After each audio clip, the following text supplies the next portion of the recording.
week. And with us is Craig Capitas of Courts in the Atlantic, Annette Lévy-Villard of French newspaper Libération, Aude Baron of Le Plus, the Nouvel Observateur's interactive website. And also with us this week is Mark Burley of the French news agency AFP. It was 50 years ago today, as commemorations in Dallas, Texas, mark now the anniversary, as we speak, of the assassination of the U.S. president. The time-honored question still rings in a lot of places. Where were you when J.F.K. was shot? Craig Capitas, I'll turn to you. Junior high school. Junior high school. And was it one of those watershed moments in your life, these things that everybody remembers? Well, I think for little kids, I don't really think so. I remember, afterwards, I remember watching Ruby assassinate Oswald live on CBS television. That was pretty shocking because it was the first televised event like that. It was a harbinger of things to come, what you would see live on TV. And then as time passed, because this was always the conversation, it was the assassination was the alpha omega moment for the United States. It was when the American empire really started to crumble. Up until that time, the people of America trusted their government, they trusted their leaders, and then you had this assassination, and no one knew who did it. Forget about how many gunmen there were, or this or that, or whether bullets go like this or like that.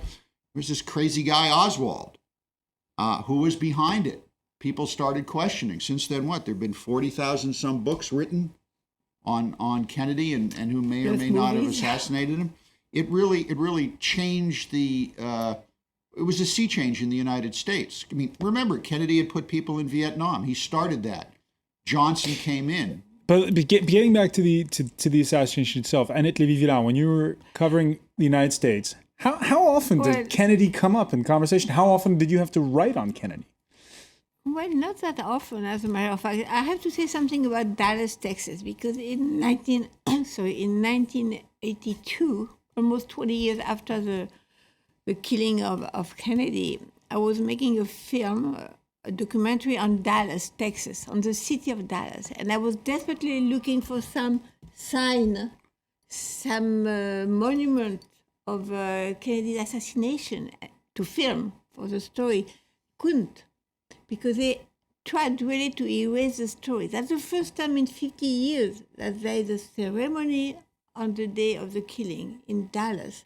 So this city was really, really not even ashamed. They just didn't want to have anything to do with it. So now, finally, after 50 years, they're trying to look good. But that was really, for me, as a well, French maybe we person, deal with trauma differently today than back then. In America? Well, no, Texas is different. It's a different country anyway. So when I was, when Kennedy was killed, I was high school kid, and we all cried. Not only girls, boys too. Where was this? In Paris. Everybody cried. Everybody cried. All my generation, we all cried the day Kennedy was killed. It was like a movie star. He was the first political movie star. No question about it. Of the our wonderful generation. thing, remember, his assassination was cinematic. It wasn't on video. It was the Zapruder film. It was actually a movie. A home movie. A home movie, but what a movie. Yeah. Yeah. Live. Now, there's a real generation gap when it comes to the Kennedy assassination, as noted by Arizona Star cartoonist David Fitzsimmons. Maybe we could draw that one up for you. There it is, where the father tearfully reading the commemorations. Aude Baron, what's your reaction when you look at that cartoon? Well, actually, I wasn't born when Kennedy was shot. What's interesting is when you see the youngest generation, they're interested in the plot theory. And today, when you talk about Kennedy, you talk about how he was dead. And actually, since 1 week, it's very interesting because I've received many emails from web users who say, I would like to publish a paper to talk, about the different theory of how he was killed. And when you look at the address and the identity, especially of those web users, it's exactly the same who are convicted that there was a plot, and for 9/11. A conspiracy theory. Yes, and for 9/11, and it's exactly the same. And I'm not going to quote their group because I'm not sure they deserve, to be quoted publicly on television. But there is a website which is entirely devoted to 9/11 attacks, and that it was supposed to be organized by Obama or by the United States or whoever you want, and you just have the impression. But fueling that is France's former president. We heard him this morning on RTL radio. Valéry Giscard d'Estaing. He recalls a conversation he had when he was president with his then U.S. counterpart, Gerald Ford, who'd been on the Warren Commission, which had investigated the shooting. Quote, Ford told me it's unsatisfactory. We reached a first conclusion. It was not an isolated crime. This is Giscard quoting Gerald Ford. It was something organized. We were sure it was organized, but we were unable to uncover who did it. For us, those kind of declarations are very difficult to deal with because when we receive some emails from users saying, I would like to publish my own theory, and when you say after, so we just answer, we're sorry, we can't, And after they answer you, okay, but Valéry Giscard d'Estaing said it. Why would he be able to say it and not me? You don't have any argument. It was the first conspiracy you don't have any theory. argument. The first mass-marketed conspiracy theory. It is the granddad, the mother of all conspiracy theories. Right, but you've got a former French president quoting a former U.S. president saying there was a plot. He's a bit old. Can we just say this? Well, take your pick of the theories, world. There are more than enough to choose from. But as you go through these, and as an editor over the years, like at certain magazines, we'd get writers coming in writing about this every 5 or 10 years. I've seen quite a few of them. And if you're interested in this, don't look at how many guys may have shot him, because that obfuscates the real question. Who was behind Oswald, or who? That was the real question. And if it boils down to three. It boils down to three vox pop theories. Really quick. Number one. It was the CIA and the mafia working together because, one fact, Kennedy was about to break up the CIA. He didn't like him whatsoever. The mob was very upset because Kennedy's brother, J.F.K., was doing all these investigations. Robert Kennedy was doing all these investigations into mob ties. He was Attorney General. And after Kennedy's death, all those mob investigations, they went down. And the mob had a lot of money tied up in Cuba, which they lost. The other theory, which is my favorite wacko theory, is that Kennedy was actually killed. And there's a number of guys who have film on this, which is worth looking at, just for fun factor, that Kennedy was actually killed by a bullet that came from a Secret Service agent's automatic rifle in the car behind him, because this agent saw someone up in the book depository shooting down, grabbed this rifle to turn up and shoot. The car jolted. He kicked forward.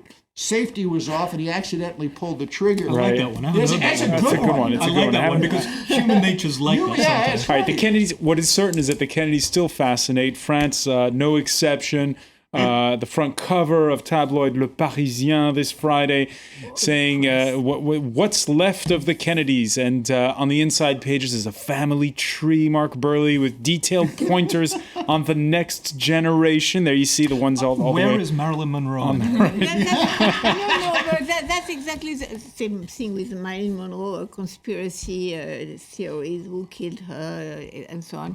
But people who die young, like Marilyn Monroe, James Dean, or Jack Kennedy, stay young forever, so they can still be, movie stars for us and our grandchildren in 50 years, because they are still young. And they're not the only ones who are still young, by the way. More broadly, some see the obsession with what happened in Dallas that day in November as further proof that the baby boomer generation, as it enters retirement, still continues to hog the limelight with their stories. There you see the graphic of, in the United States, the part in black is the baby boomer generation. On the left, you see them in the 1960, 1980, 2000, 2020. Basically, the people who are from that era, born before 1964, still have a lot of people, and they have power. And so that's why we're still hearing their stories. But if that's the case, why are we still reading it on iPads? I don't get it. Aude Baron, are those people who sent in letters to you? Obviously, you don't know what age they are, but do you get a sense that it's young people or old people who are interested in this story? I'm not really sure it's very young people.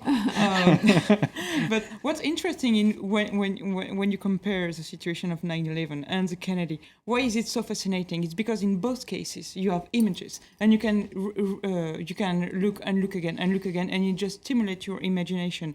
And we don't know everything, and those people, they don't focus on what we know. They don't focus on the proofs. They just focus, on the few elements that because maybe we don't know everything, but you should, maybe focus just on what you know. And for them, it's so unbelievable what happened, because both Kennedy and 9/11, it's just two situations that no one could have imagined, and then you can see, as you said, this was the first live political assassination. Sarajevo in 1914 was not filmed. You have pictures, but you don't have live coverage of a political assassination. No. I think this is a really important psychological difference here. The assassination itself wasn't live. It was a movie. It was on celluloid. But the UPI stuff was really interesting. And if you look at when Jack Ruby assassinated Oswald, that was live. Yeah. So you had this wonderful transition from the cinema of Camelot and Kennedy, which had everything, as you said, Marilyn Monroe. What's a good mystery without a blonde, as Dash Hammett would say. And then it transitioned into this video. And for many people I know in my household, my young friends back in those days, we were more shocked by seeing this assassination of Oswald live on television in this grainy black and white than you were from the movie. In fact, I remember where I was when that happened. And it sounds like the fascination. Bob Kennedy was killed in '68, the brother. Their brother, yeah. And you have it's filmed too, because it was filmed. It was, That's right. This hotel in Los Angeles, and it doesn't have the same impact for some reason, because you actually see the guy shooting at him, right? Right. On your TV screen, and still it doesn't have. Well, as you were saying with J.F.K, it was unprecedented. Yeah. A fascination will continue. We'll continue to follow that story. This week, I wouldn't call it fascination, more like dread. Paris on tenterhooks. On Monday morning, a man walked into Annette Lévy-Villard's newspaper Libération, shot an assistant photo editor in the lobby with a sawed-off shotgun. At the back. The same suspect fired shots at a bank in the business district and held a passing driver BFM. hostage. His picture immediately popped up on the 24-hour news channels. But it was 72 hours before a suspect was in custody, 48-year-old Abdel Hakim Dekar. He was found in a semi-closed state in a suburban underground parking lot. First question I need to ask you, of course, is how's that young photo editor doing? Well, he's going to survive, which is really very good news, because for, I would say, 48 hours, he was really in a coma, and we weren't sure he would recover. But he had been really hurt badly. So he's gonna be alive, but I hope he's gonna be okay. And your newspaper had been the target of an attack during the first Gulf War once, you have nonetheless had a policy where you don't have a lot of security guards downstairs. Well, I wrote a piece in the New York Times to say that we don't like security. It's not part of our culture. But when we published Salman Rushdie's writings, when Salman Rushdie was underground with a fatwa to kill him, we had to have tough security for a while because they really wanted to bomb the newspaper. And we had demonstrations. It happened that we were having a lot of threats, but never happened that somebody was trying to kill somebody in the lobby of Liberace. So it never happened. That's a total different story. When you look on the walls, you look at the holes from the bullets and the blood. Even if we had been covering wars, right here in Paris in a newspaper. It is It sort of absolutely strips away that journalists are often, observers, and we keep this armor and And we distance. are part of the and story. when suddenly you're Now part we of are it, part and of the story. it's somebody you Yeah. know, or it's in That something ended a very long close. time ago. No, that's really, well, especially, we here at France 24, we have two radio reporters were Well, sister killed in station Radio Mali, France International were killed, yeah. Yeah. Oh, So oh. journalists are really a target nowadays. Well, Baron- maybe we need just to be a bit careful because we don't know yet why he did this, because he's being interviewed by the police and he remained quiet. So for the moment, we just have to wait. Yeah, it was very annoying that right Yeah. from the beginning, before they even got the guy, they were saying tireur fou, a mad. He man- made man He's shooter. crazy. He's But not I mean, crazy. we don't know No, what his state of how mind is, and we don't likely, know yeah. what it was going on. We Well, still better, don't but know. having know seen where he similar comes from, madmen but and we women don't in know the why. States do the same Yeah, but thing. don't I think, assume but anything. I think that the Absolutely. French media, when they've done something right, let's congratulate them. And when the French police and the Interior Ministry has done something right, I think they handled this exceptionally well. They found the guy. If this was in But the we States, find people him would be because- asking, is he a terrorist? They would be asking his race, his religion. This was, from everything I've read so far, it has been handled as a criminal investigation without any added salad absolutely. dressing. But what was new in Paris this time?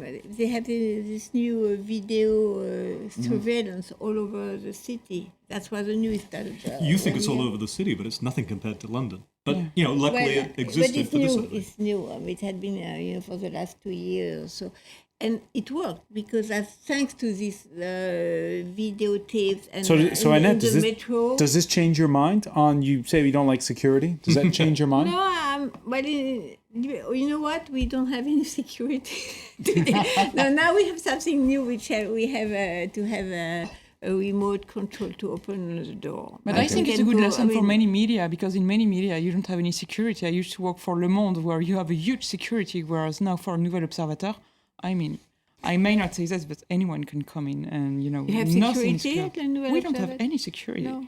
You don't have any card, and Not all the why doors I'm are telling open. you, it's not part of our culture. So sometimes we I- do have yeah. to be more cautious, and we had Charlie Hebdo, this, which was But under the attack. game is, our profession has changed so elementally over since the assassination of Danny Pearl.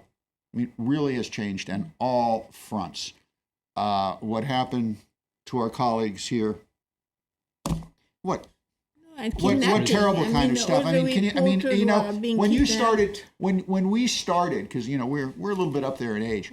When you started covering a war, we did conflict coverage back in the 70s and 80s when we started out.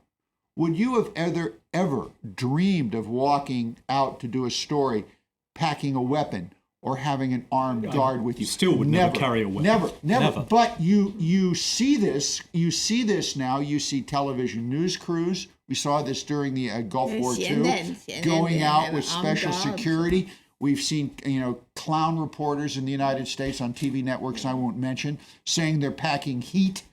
When they That's not that when they new, go because I out. know being when I was provocative. covering When the war, the Lebanon It's war changed. in 2006, I saw the American TV crews surrounded with private militia, bodyguards, and so on. So that's not. Yeah, that new. I was there for that as well, but it was mostly aeroplanes you had to worry about. But in Libya and in Syria later on, I know they use snipers a lot.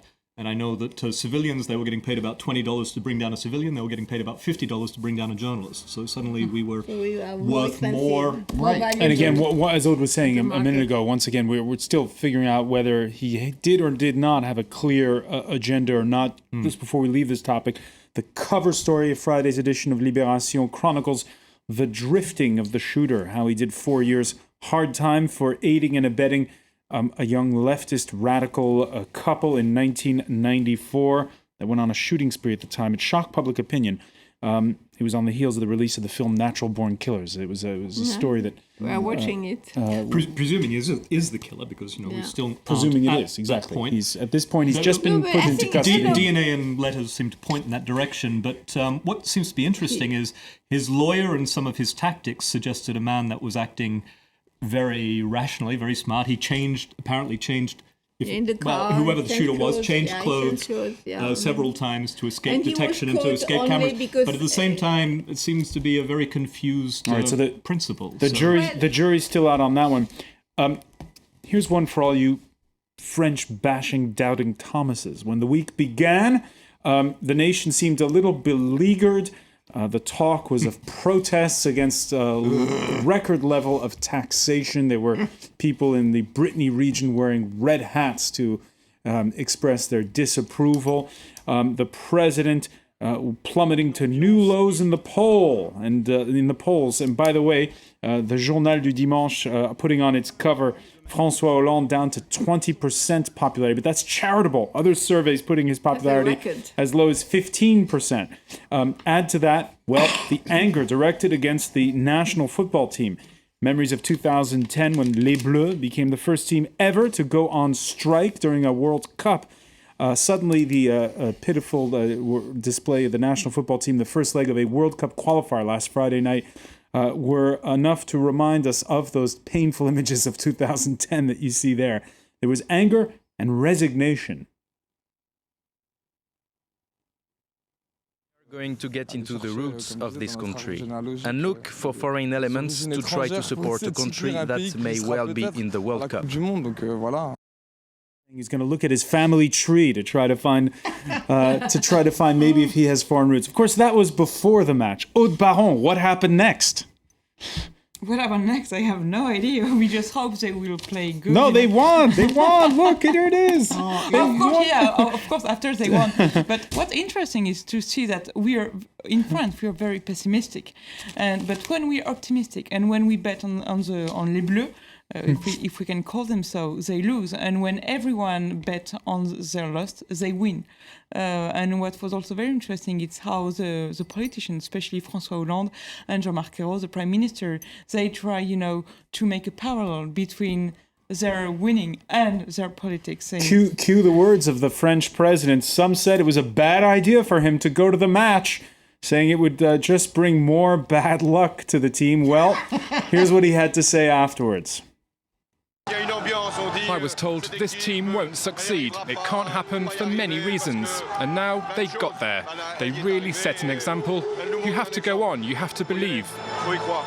But they do sometimes make it difficult for themselves.